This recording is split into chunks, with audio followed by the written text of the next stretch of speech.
When you need to build up your team to handle the growing chaos at work, use Indeed Sponsored Jobs. It gives your job post the boost it needs to be seen and helps reach people with the right skills, certifications, and more. Spend less time searching and more time actually interviewing candidates who check all your boxes. Listeners of this show will get a $75 sponsored job credit at Indeed.com/podcast. That's Indeed.com/podcast. Terms and conditions apply. Need a hiring hero? This is a job for Indeed Sponsored Jobs. En el año 1348, la peste negra estaba devorando Europa.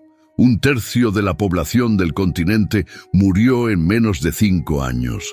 Ciudades enteras quedaron vacías. Los cadáveres se apilaban en las calles porque no había suficientes vivos para enterrarlos. Pero en medio de esa masacre, algo extraño estaba pasando. Las comunidades judías tenían tasas de mortalidad dramáticamente más bajas que sus vecinos cristianos, tan bajas que fueron perseguidas y masacradas por ello, porque nadie podía explicar cómo era posible que sobrevivieran mientras todos los demás morían. El Papa Clemente VI tuvo que emitir una bula papal desde Aviñón, en julio de 1348, protegiendo a los judíos y declarando que ellos también estaban muriendo de peste. Pero la gente no escuchaba. Necesitaban un culpable. Y el médico personal del Papa, Guy de Chauliac, observó algo que nadie más quería ver. Escribió que los judíos seguían prácticas de limpieza ritual, que incluían lavado frecuente de manos, inmersión en agua limpia y aislamiento de enfermos. Prácticas que venían de un libro escrito 3500 años antes. Un libro que contenía instrucciones de higiene tan avanzadas que la ciencia moderna no las descubriría hasta el siglo XIX. Ese libro es Levítico, y lo que vamos a descubrir hoy va a cambiar completamente la forma en que ves la Biblia. Porque cuando escuchas la frase higiene en tiempos bíblicos, probablemente imaginas algo primitivo, algo sucio, gente que nunca se bañaba, que no se lavaba las manos, que vivía entre basura y animales, y en parte tienes razón. No había duchas, no había jabón como lo conocemos, no había papel higiénico, no había desodorante, no había pasta de dientes.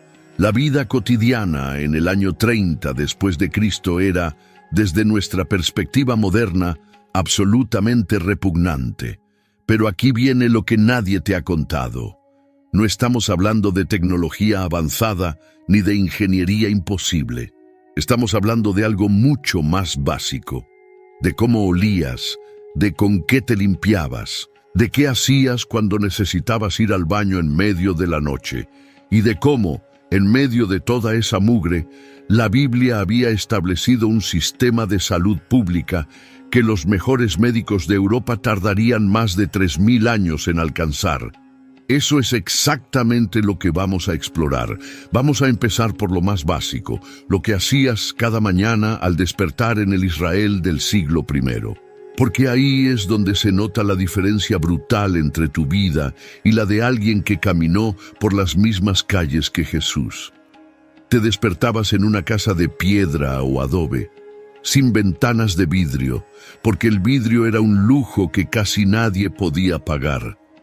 Las aberturas en los muros dejaban entrar aire, pero también polvo, insectos, y el olor de los animales que dormían en el nivel inferior de tu propia casa, porque así funcionaban las casas en esa época, los animales abajo, la familia arriba.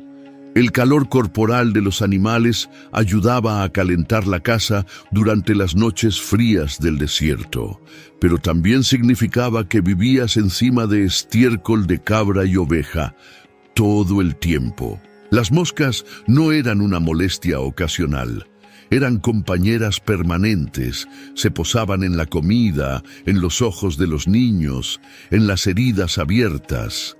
Esa es la razón por la que tantas personas en el mundo antiguo sufrían infecciones oculares. El tracoma, una infección bacteriana transmitida por moscas, era endémico en todo el Medio Oriente.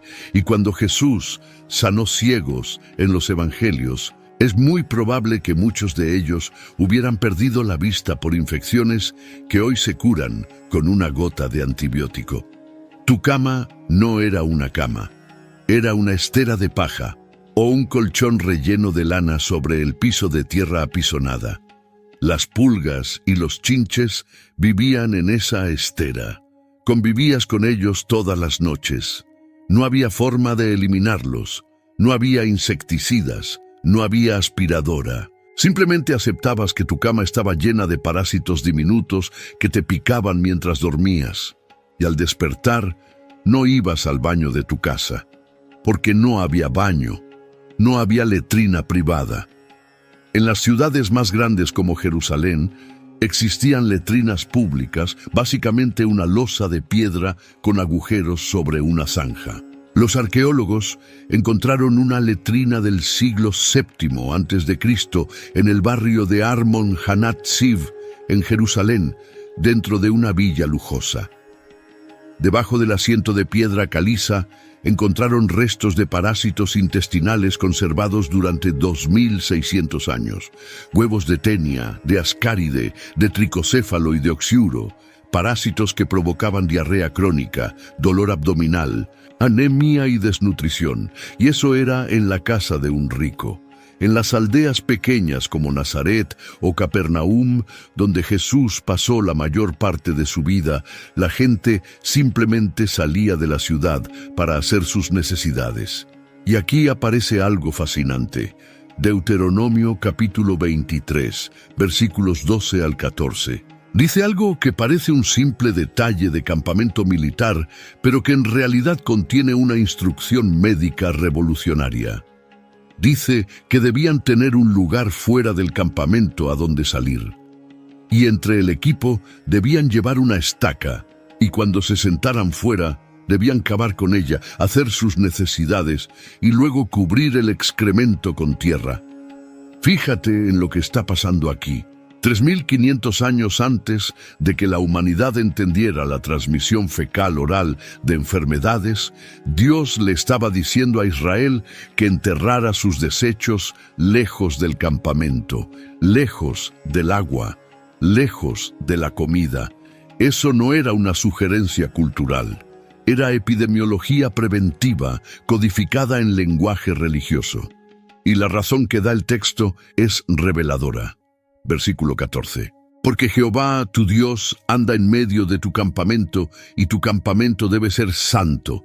La santidad incluía la limpieza física. Para Dios, un campamento con excrementos expuestos no era santo. La higiene era parte de la santidad. Compara eso con lo que pasaba en el resto del mundo antiguo. En Roma, la cloaca máxima drenaba los desechos de la ciudad al río Tíber. Pero la mayoría de la gente simplemente vaciaba sus orinales por la ventana a la calle.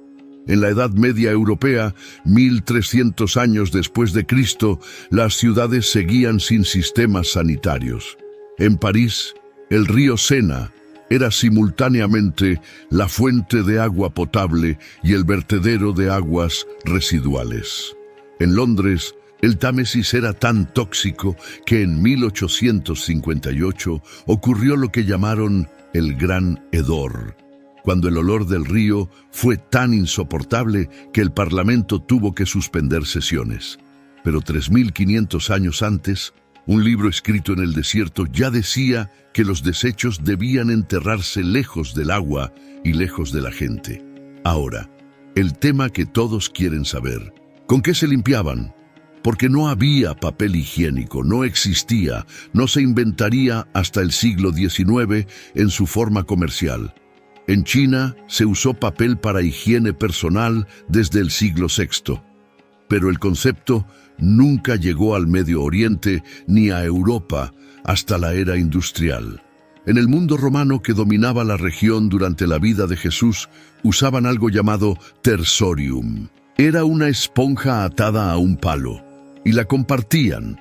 La mojaban en agua con vinagre y la usaban y luego la dejaban en un balde para el siguiente. Una sola esponja para todos los que usaban la letrina pública. Si eso te parece asqueroso, espera, porque se pone peor.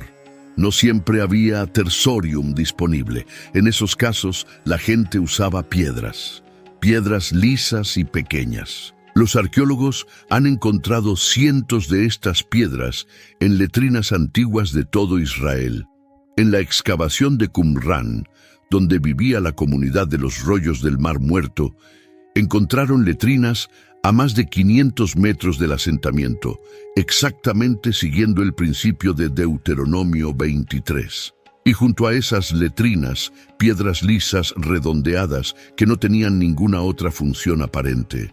De hecho, existe una referencia fascinante en la literatura rabínica. El Talmud, en el Tratado de Shabbat, discute cuántas piedras se pueden llevar al baño en sábado sin violar las leyes del reposo. La conclusión fue 3 piedras.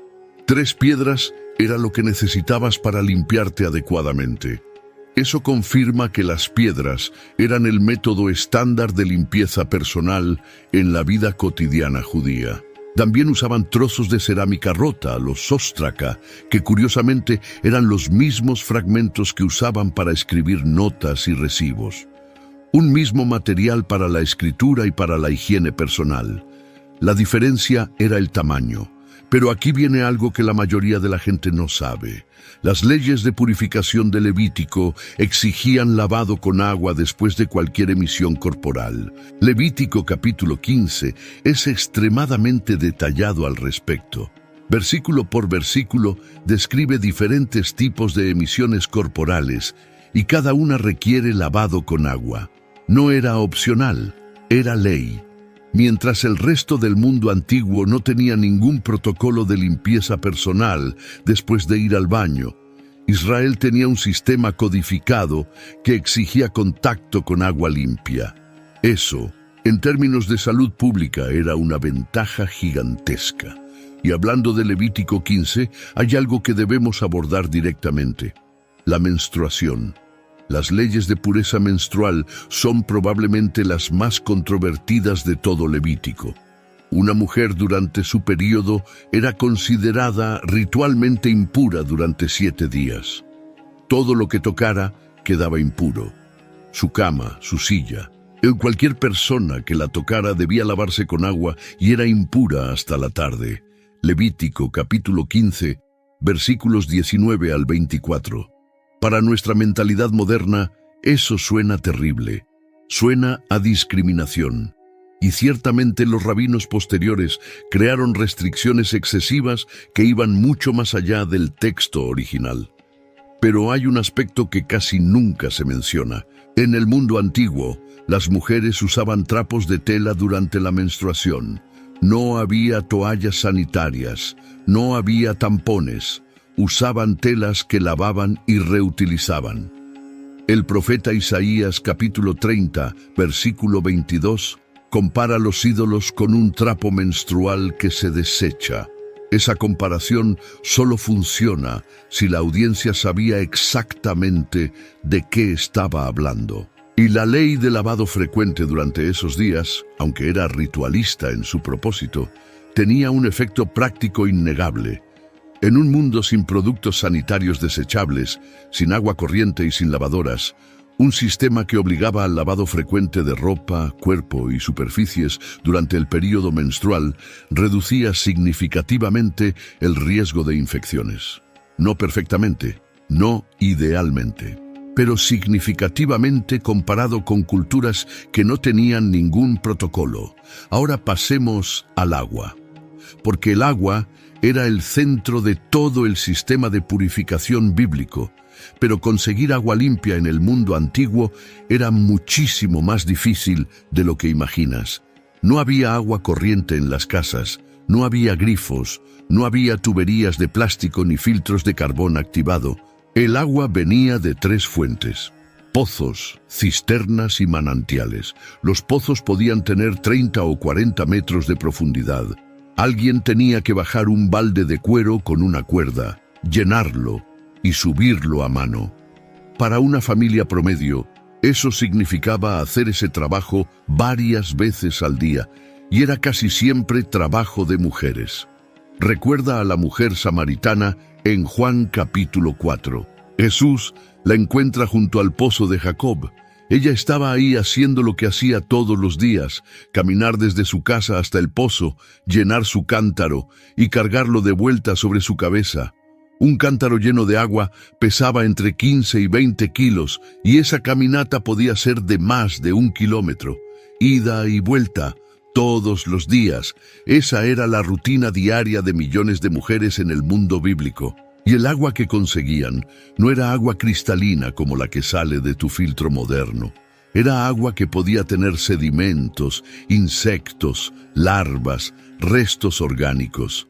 La hervían a veces, pero no siempre. No tenían la noción de que hervir el agua la hacía más segura. Simplemente bebían lo que tenían y muchas veces esa agua los enfermaba. La diarrea crónica era una de las principales causas de muerte infantil en el mundo antiguo. Se estima que 1 de cada 3 niños moría antes de los 5 años. Y la principal causa era el agua contaminada y la falta de higiene en la preparación de alimentos. Las cisternas eran el otro método. Excavadas en la roca recolectaban agua de lluvia. Pero el agua estancada en una cisterna se contaminaba rápidamente con algas, insectos y bacterias. Jeremías capítulo 2, versículo 13. Usa exactamente esa imagen cuando Dios dice que su pueblo lo abandonó a él, fuente de agua viva, para cavar cisternas rotas que no retienen agua. La distinción entre agua viva, que fluye, y agua estancada de cisterna no era solo una metáfora teológica, era una realidad de salud pública. El agua estancada enfermaba, el agua corriente era más segura, y las leyes bíblicas lo sabían. Números. Capítulo 19 establece que la purificación requería mayim chayim, que en hebreo significa literalmente aguas vivas, no agua de cisterna, no agua estancada, agua que fluye, agua corriente. Los rabinos interpretaron esto como agua de manantial o de río. 3.500 años antes de que la ciencia descubriera que el agua estancada es caldo de cultivo para patógenos, la Biblia ya estaba diciendo que uses agua corriente para purificarte. Ahora hablemos de algo que nadie quiere imaginar, pero que era una realidad constante: el olor. Porque si piensas que el problema era solo la falta de baños y agua corriente, te falta considerar el factor más omnipresente de la vida antigua. Todo olía, y olía mal, permanentemente. Las calles de Jerusalén eran de tierra y piedra. Los animales de carga, burros, camellos y bueyes, transitaban por las mismas calles que la gente. Sus desechos quedaban ahí, el sol del desierto los cocinaba, el olor era constante e inescapable. Los mercados vendían pescado fresco sin refrigeración. La carne colgaba al aire libre con las moscas revoloteando. Los curtidores de pieles trabajaban con orina humana y animal para procesar el cuero. De hecho, Hechos, capítulo 9, versículo 43, menciona que el apóstol Pedro se hospedó en la casa de Simón, un curtidor, en Jope. Lo interesante es que los curtidores eran obligados por ley a trabajar fuera de las ciudades, en la dirección del viento, porque el olor de su oficio era insoportable. El hecho de que Pedro se hospedara con un curtidor dice mucho sobre su humildad, pero también nos da una imagen real de los olores que la gente enfrentaba en esa época. El cuerpo humano también olía, sin jabón antibacterial, sin desodorante, sin ropa sintética que absorbe el sudor, trabajando bajo el sol del Medio Oriente. El olor corporal era intenso. Cantares capítulo 1, versículo 12. Dice que mientras el rey estaba en su diván, mi nardo dio su olor. El nardo era un perfume carísimo importado desde la India. Solo los ricos podían comprarlo. la misma sustancia que María de Betania derramó sobre los pies de Jesús en Juan capítulo 12, un perfume que valía 300 denarios, casi un año completo de salario de un trabajador común. Eso te dice dos cosas. Primera, que el olor corporal era tan fuerte que la gente invertía fortunas en perfumes para disimularlo. Segunda, que el acto de María fue extraordinariamente costoso, algo que los discípulos no podían entender. Lo que existía como solución cotidiana era aceite de oliva. El aceite era el producto de limpieza universal del mundo antiguo.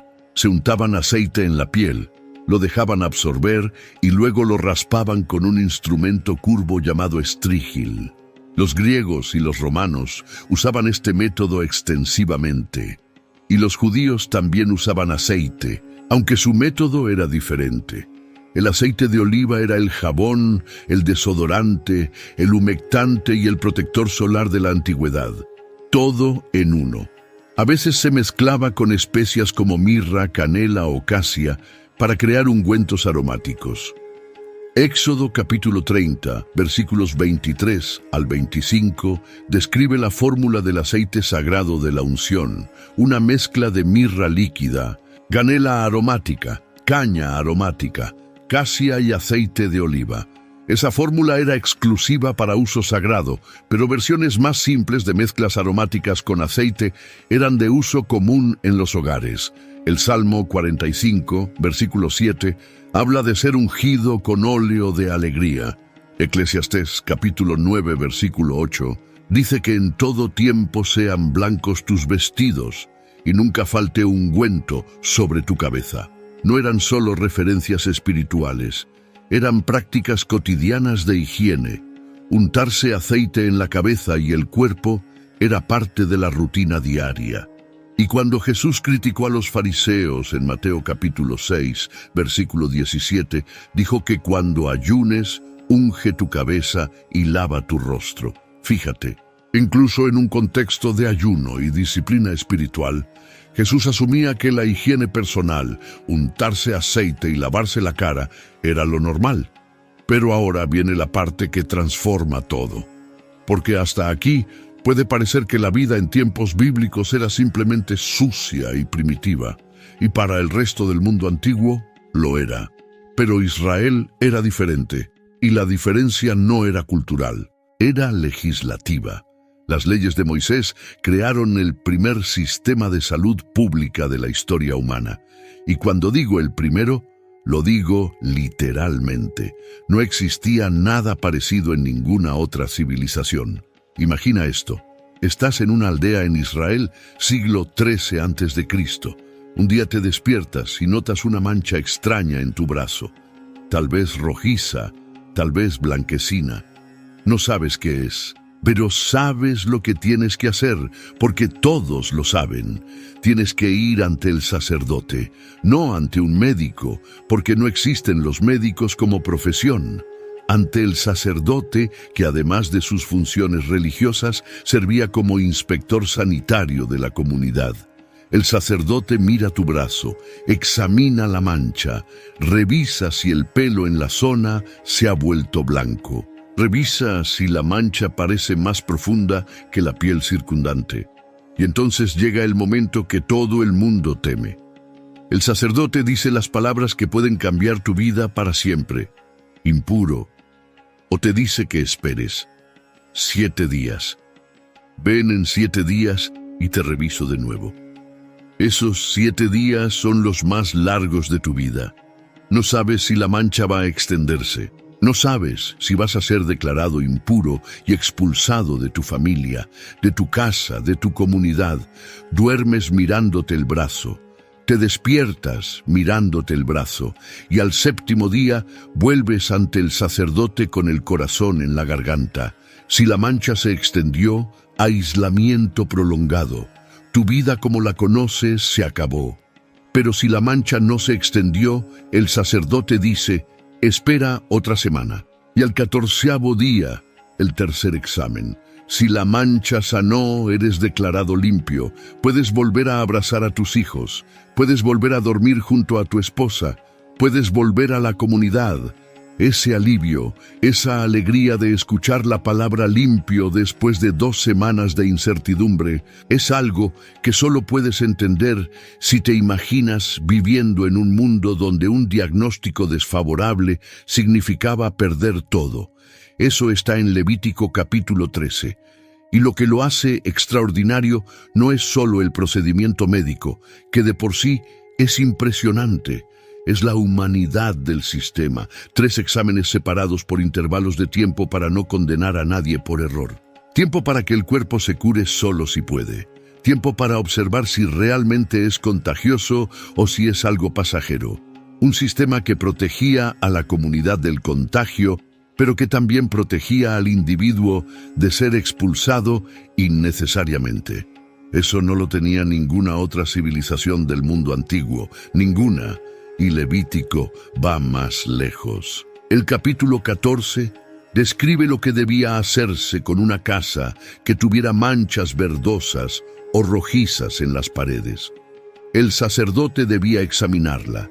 Si las manchas habían penetrado la superficie, debían arrancarse las piedras afectadas, raspar todo el interior y tirar los materiales contaminados fuera de la ciudad en un lugar impuro.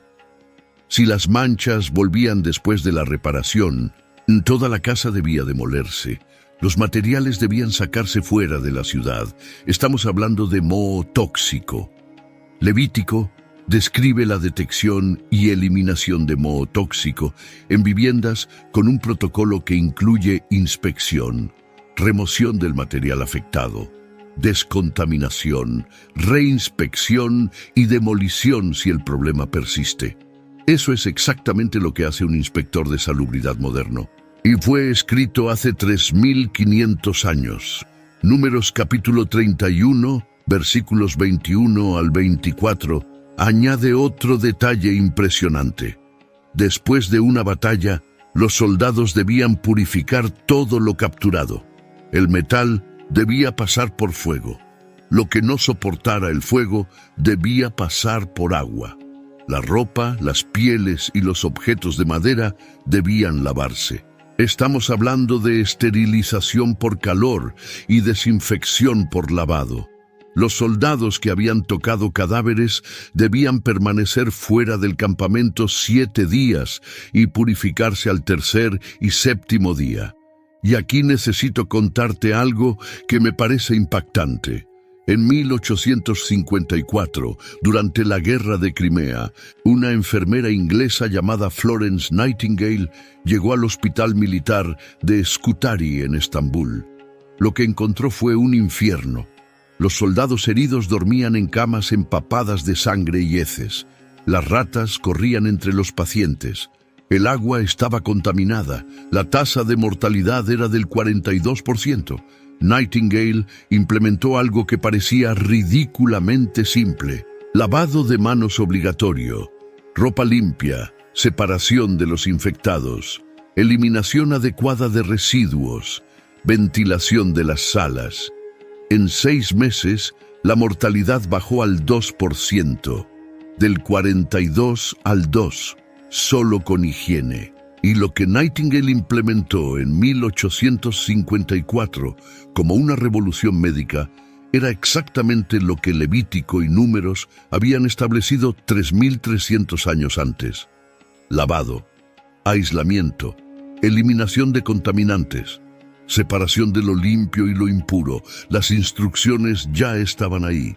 El mundo simplemente tardó más de 3 milenios en darse cuenta. Y hay un elemento del sistema de purificación bíblico que merece una sección completa: la mikvé, el baño ritual. Porque la mikvé es probablemente la contribución más importante de la cultura bíblica a la higiene del mundo antiguo. Y casi nadie habla de ello. Una mikvé era un estanque de inmersión tallado en la roca, alimentado por agua de lluvia o manantial. Las leyes establecían que debía contener un mínimo de 40 seás de agua, que equivale a entre 500 y 1.000 litros dependiendo de la estimación. Era suficiente para sumergir completamente a una persona adulta, y la inmersión era total. Todo el cuerpo debía estar cubierto, no podía haber nada entre la piel y el agua, ni ropa, ni joyas, ni vendajes, inmersión completa en agua limpia. La persona tenía que deshacer cualquier nudo en el cabello para que el agua penetrara en cada rincón del cuerpo. Las uñas debían estar limpias. No podía quedar ni un grano de arena entre los dedos. La Mishnah, el código legal judío, compilado alrededor del año 200, dedica un tratado entero llamado Mikvaot a las reglas de estos baños. 67 secciones solo para definir qué tipo de agua es válida, qué tamaño debe tener el estanque y qué invalida una inmersión. ¿Cuándo se usaba la mikvé? Después de cualquier emisión corporal, según Levítico 15. Después del contacto con un cadáver, según Números 19. Después de la menstruación, según Levítico 15, versículo 19 al 24. Después del parto, según Levítico 12. Después de la curación de una enfermedad de la piel, según Levítico 14. Antes de entrar al templo, antes de ciertas festividades. Y aquí viene lo impresionante. Los arqueólogos han encontrado cientos de mikvaot, el plural de mikvé, en todo Israel. Cientos. En Jerusalén, en Masada, en Qumrán, en Séforis, en casas privadas y en espacios públicos. En la zona del monte del templo se han identificado más de 40 mikvaot que servían a los peregrinos antes de subir al templo. En la fortaleza de Masada, en pleno desierto del Negev, donde el agua era un recurso escasísimo, los constructores tallaron mikvaot en la roca. Herodes el Grande construyó un sistema de ingeniería hidráulica impresionante en Masada para llenar piscinas, baños romanos y mikvaot. Pero cuando los celotes ocuparon la fortaleza durante la revuelta contra Roma entre los años 66 y 73, lo primero que hicieron fue adaptar los baños de estilo romano para convertirlos en mikvaot que cumplieran con la ley judía. En medio de una guerra desesperada, con el ejército romano sitiándolos y la muerte acercándose cada día, se aseguraron de tener baños rituales. El agua era tan valiosa que podía significar la diferencia entre vivir y morir. Pero aún así, dedicaron una parte significativa al baño ritual. Eso te dice todo sobre la prioridad que la purificación tenía en la cultura judía. La higiene no era algo que se hacía cuando sobraba tiempo, era algo que se hacía incluso cuando no había tiempo, incluso cuando la supervivencia estaba en juego. Compara eso con Europa medieval. En la Europa del siglo XIV, bañarse era considerado peligroso. Muchos médicos creían que el agua caliente abría los poros y dejaba entrar enfermedades. La reina Isabel I de Inglaterra supuestamente se bañaba una vez al mes, y eso la hacía inusualmente limpia para su época. El rey Luis XIV de Francia se bañó solo 2 veces en toda su vida adulta. Usaba perfume para disimular el olor. Mientras tanto, el pueblo que recibió las leyes en el Sinaí llevaba más de 2000 años sumergiéndose regularmente en agua limpia como parte de su práctica religiosa, y es casi seguro que Juan el Bautista realizaba sus bautismos en el Jordán siguiendo la tradición de la mikvé. La inmersión que practicaba no era una invención nueva, era la culminación de una tradición de purificación que venía directamente del Levítico. Hablemos también de la ropa, porque la ropa en tiempos bíblicos no era como la nuestra y su limpieza era un problema constante. La mayoría de la gente tenía 1 o 2 prendas. La prenda principal era una túnica interior de lino o lana que se usaba directamente sobre la piel. Sobre ella, un manto exterior que servía como abrigo durante el día y como cobija durante la noche. Éxodo, capítulo 22, versículos 26 al 27, dice que si tomas en prenda el vestido de tu prójimo, debes devolvérselo antes de que se ponga el sol, porque es su única cubierta para dormir. Eso nos dice que la gente no tenía cambio de ropa. Usaban la misma prenda día y noche, día tras día. ¿Cómo la lavaban? con agua y natrón, un mineral alcalino natural que funciona como detergente. El profeta Malaquías, capítulo 3, versículo 2, habla de jabón de lavadores. La palabra hebrea es borit, que se refiere a un álcali vegetal usado para limpiar telas. Jeremías, capítulo 2, versículo 22. También menciona este jabón. Existían lavadores profesionales que golpeaban las telas contra las piedras en los ríos.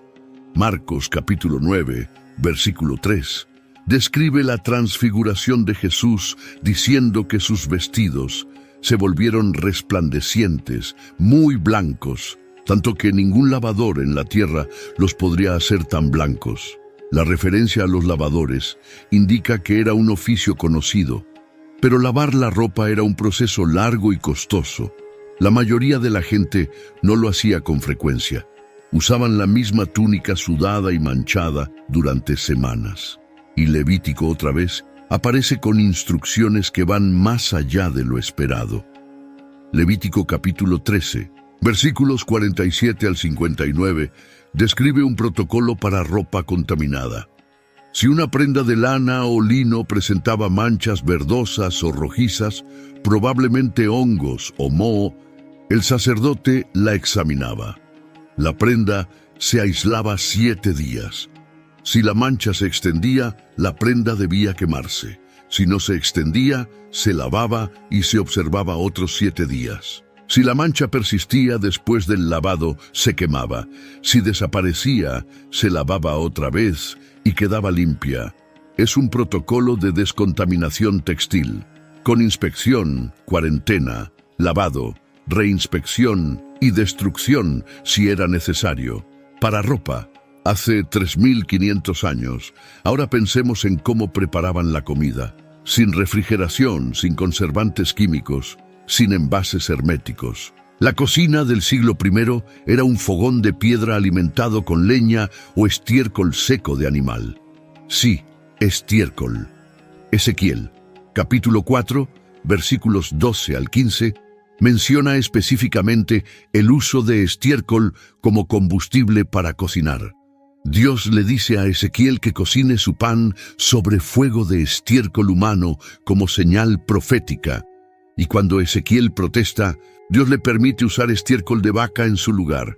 Eso nos dice 2 cosas: que el estiércol de vaca era combustible normal y aceptable, y que el estiércol humano, aunque técnicamente posible como combustible, era considerado repugnante. La cocina se hacía al aire libre o en un espacio ventilado porque el humo del fogón llenaba la habitación. No había chimeneas. El hollín se acumulaba en el techo y las paredes. Las enfermedades respiratorias por inhalación de humo eran comunes. Y la comida se preparaba directamente sobre ese fuego, en ollas de barro o piedra, con utensilios de madera. La carne se consumía el mismo día que se sacrificaba el animal o se preservaba con sal. Levítico capítulo 7, versículos 15 al 18. Establece que la carne de la ofrenda de paz debía comerse el mismo día. Si quedaba hasta el 3er día, debía quemarse. No comerse, quemarse. Eso no es desperdicio ritual, es seguridad alimentaria. La carne sin refrigeración en el clima del Medio Oriente se contamina con bacterias peligrosas en cuestión de horas. El límite de 3 días que establece Levítico es sorprendentemente preciso para un texto premoderno, y la carne no era un alimento cotidiano para la mayoría, era un lujo reservado para festividades y sacrificios. La dieta diaria consistía en pan, aceitunas, higos, lentejas, queso de cabra y verduras. El pan se horneaba cada día porque sin conservantes se endurecía rápidamente.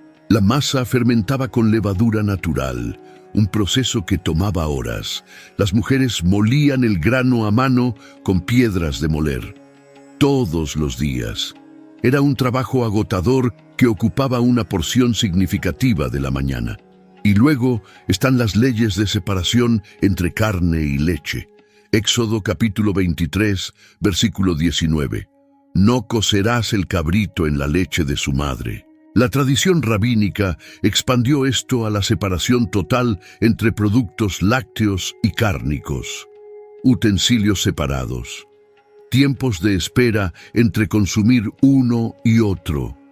Aunque la razón original probablemente era teológica y simbólica, el efecto práctico era reducir la contaminación cruzada entre alimentos que se descomponen a velocidades diferentes y que combinados pueden acelerar el crecimiento bacteriano. Y fíjate en un detalle que la mayoría pasa por alto. En las ruinas de casas judías del siglo I, los arqueólogos encuentran consistentemente recipientes de piedra caliza, no de cerámica, de piedra. Según la ley judía, la piedra no absorbe impureza, no se contamina como el barro cocido. Una vasija de piedra podía limpiarse y reutilizarse indefinidamente. Juan, capítulo 2, versículo 6, menciona las 6 tinajas de piedra en las bodas de Caná, y dice que estaban allí, conforme a la purificación de los judíos. Esas tinajas eran parte del sistema de purificación cotidiano. Cada casa judía las tenía. Eran la infraestructura básica de un sistema de higiene codificado en la ley religiosa. La comida se almacenaba en piedra, se preparaba en piedra, se servía en piedra, porque la piedra no contaminaba. Hay otro aspecto que casi nunca se menciona: las prácticas funerarias. Porque cómo trataban a los muertos tenía un impacto directo en la salud de los vivos. Cuando alguien moría, el cuerpo era lavado por familiares cercanos, se ungía con aceite y especias aromáticas, se envolvía en telas limpias y se enterraba rápido, muy rápido, generalmente el mismo día de la muerte, antes de que se pusiera el sol. Hechos capítulo 5. Relata cómo Ananías cayó muerto y en el plazo de 3 horas ya había sido envuelto y enterrado. En el clima del Medio Oriente, un cadáver sin embalsamar comienza a descomponerse en cuestión de horas. El entierro rápido no era solo una costumbre cultural, era una necesidad sanitaria que la ley respaldaba. Números capítulo 19, versículo 11 al 13, establecía que quien tocara un cadáver quedaba impuro 7 días y debía pasar por un proceso de purificación antes de reintegrarse a la comunidad. 7 días de separación, 2 lavados rituales. Los cuerpos se depositaban en tumbas excavadas en la roca fuera de las ciudades. Mateo, capítulo 27, describe cómo José de Arimatea puso el cuerpo de Jesús en un sepulcro nuevo labrado en la peña. Las tumbas estaban fuera de las áreas habitadas. Los cadáveres se separaban de los vivos. La descomposición ocurría en espacios cerrados de piedra, no en fosas abiertas.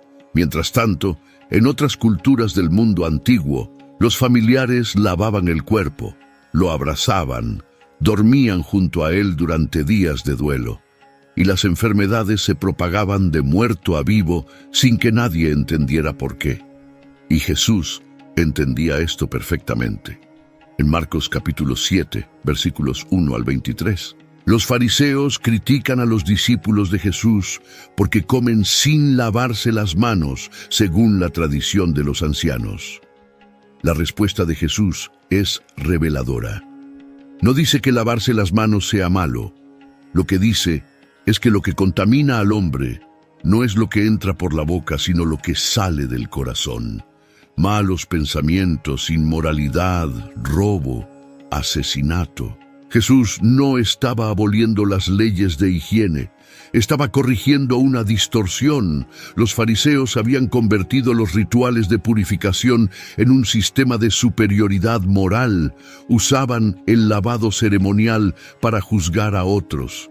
Jesús les dice que la verdadera impureza es la del corazón, no la de las manos. Pero fíjate que en ningún momento dice que no se laven. Lo que dice es que lavarse las manos sin limpiar el corazón no sirve de nada. Hablemos ahora de los dientes. porque ese es otro aspecto de la higiene que nadie quiere pensar. No existían los cepillos de dientes, no existía la pasta dental, no existían los dentistas como los conocemos. Lo que existía era dolor, mucho dolor. Las caries avanzaban sin tratamiento hasta que el diente se pudría completamente o se caía. La solución para un dolor de muela severo era arrancar el diente con algún instrumento de metal, sin anestesia. Proverbios capítulo 25, versículo 19, dice que confiar en un hombre desleal en tiempo de angustia es como un diente roto y un pie descoyuntado. Esa comparación solo funciona si los dientes rotos eran algo que la audiencia conocía perfectamente por experiencia personal.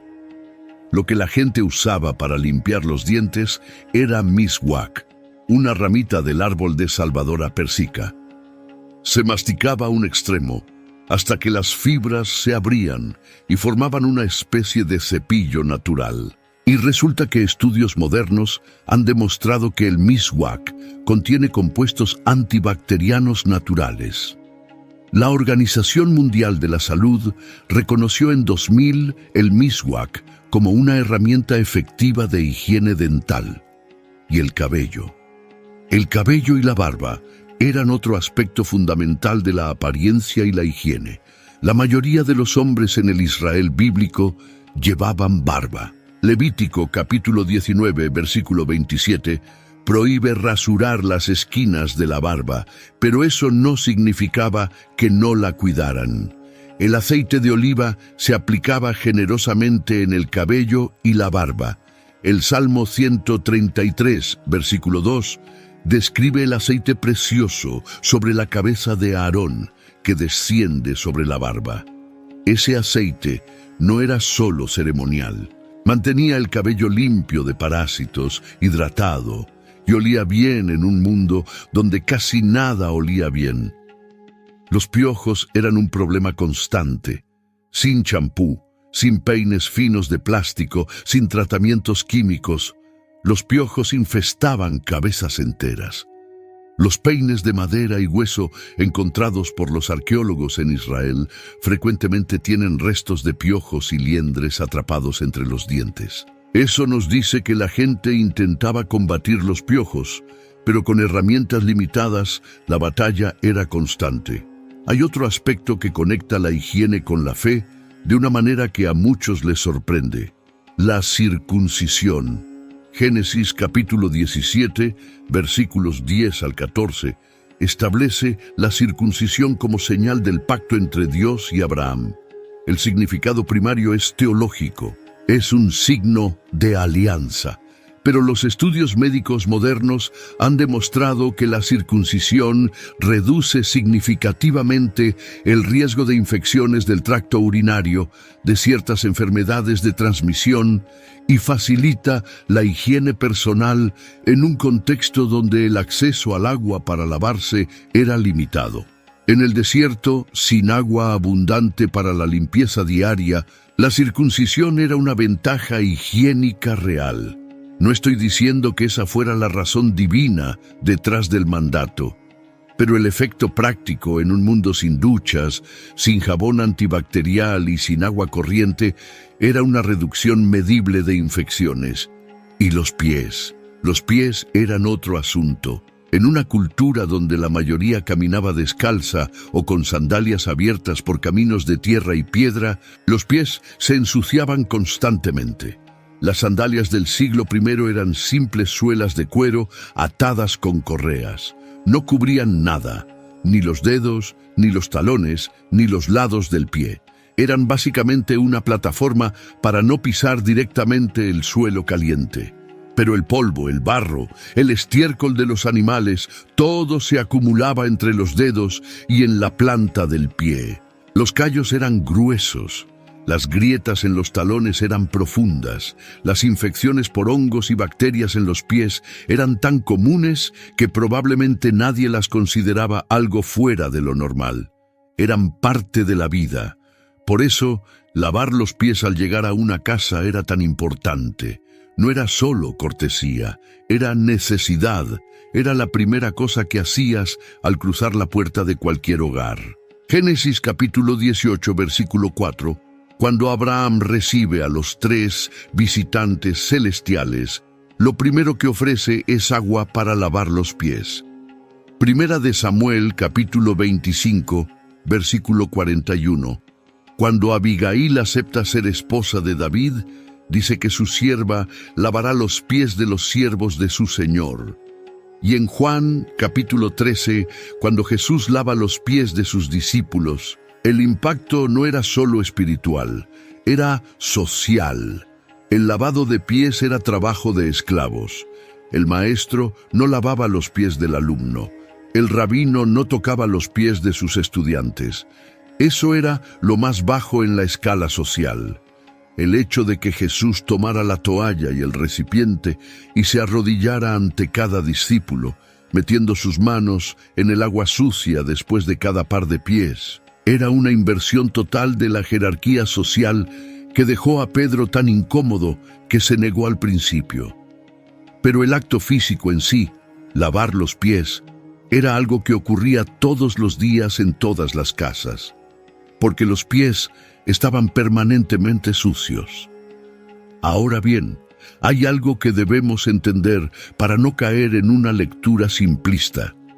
Las leyes de purificación de Levítico no eran solo de higiene, eran teológicas. El sistema de puro e impuro tenía una dimensión espiritual profunda. La impureza ritual no significaba necesariamente suciedad física.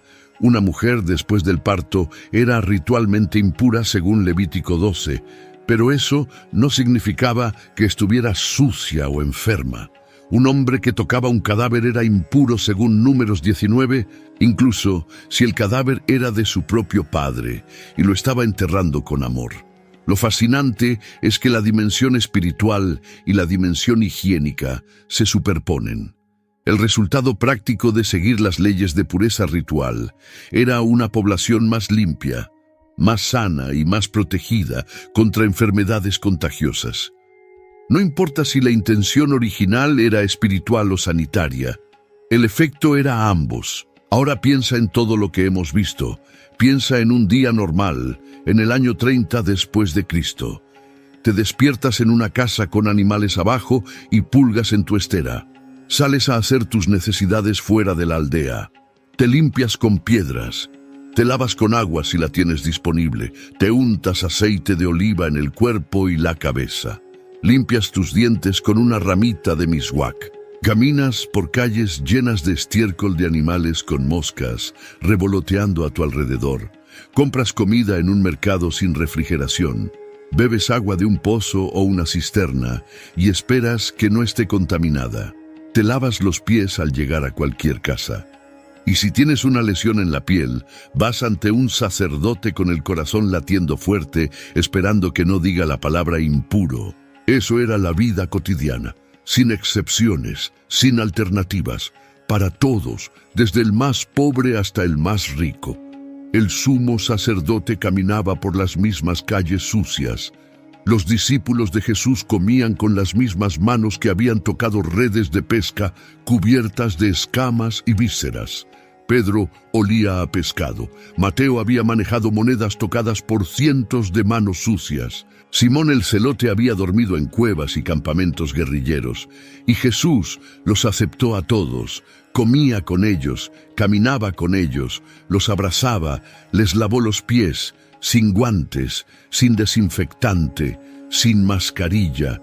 Con sus propias manos tocó leprosos en un mundo donde tocar a un leproso era la cosa más repugnante y aterradora que podías hacer.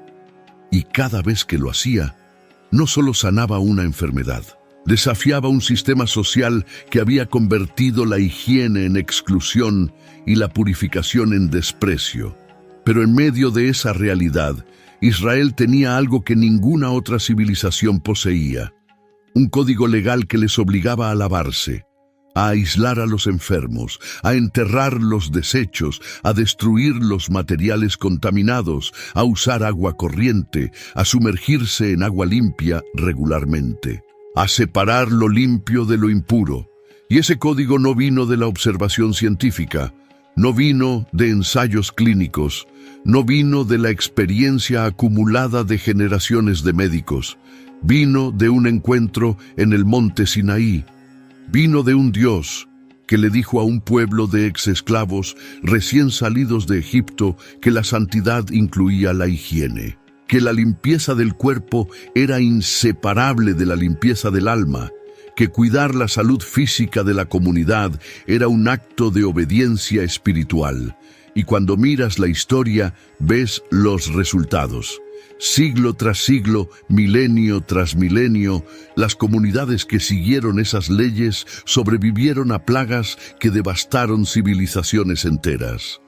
No por magia, no por milagro sobrenatural, sino por obediencia a instrucciones que contenían principios sanitarios codificados en lenguaje religioso miles de años antes de que la ciencia los descubriera. La peste negra del siglo XIV fue solo el ejemplo más dramático, pero el mismo patrón se repitió en cada epidemia que azotó al mundo antiguo y medieval. Las comunidades con prácticas de higiene sobrevivían. Las que no las tenían, morían. La próxima vez que abras el grifo del agua caliente, o uses jabón, o vayas al baño en tu casa, recuerda algo. Los principios básicos detrás de todo eso, cuarentena, lavado de manos, eliminación de residuos, agua limpia, aislamiento de enfermos, ya estaban escritos en un pergamino en el desierto del Sinaí. Levítico no es un libro aburrido de leyes arcaicas. Es el primer manual de salud pública de la historia. Y fue escrito por un Dios que se preocupaba tanto por el alma de su pueblo como por sus cuerpos. Un Dios que no veía diferencia entre lo espiritual y lo físico, porque para él la santidad nunca fue solo un concepto abstracto. La santidad incluía lavar tus manos, enterrar tus desechos, aislar al enfermo, purificar tu agua y cuidar el cuerpo que Él te dio. 3500 años después, la ciencia finalmente entiende lo que Levítico siempre dijo: lo impuro mata, lo limpio salva. Y las instrucciones estuvieron ahí todo el tiempo, esperando a que el mundo las descubriera.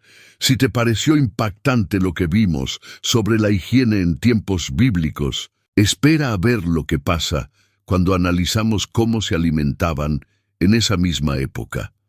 Porque las leyes de alimentos de Levítico 11 también contienen secretos que la ciencia descubrió miles de años después.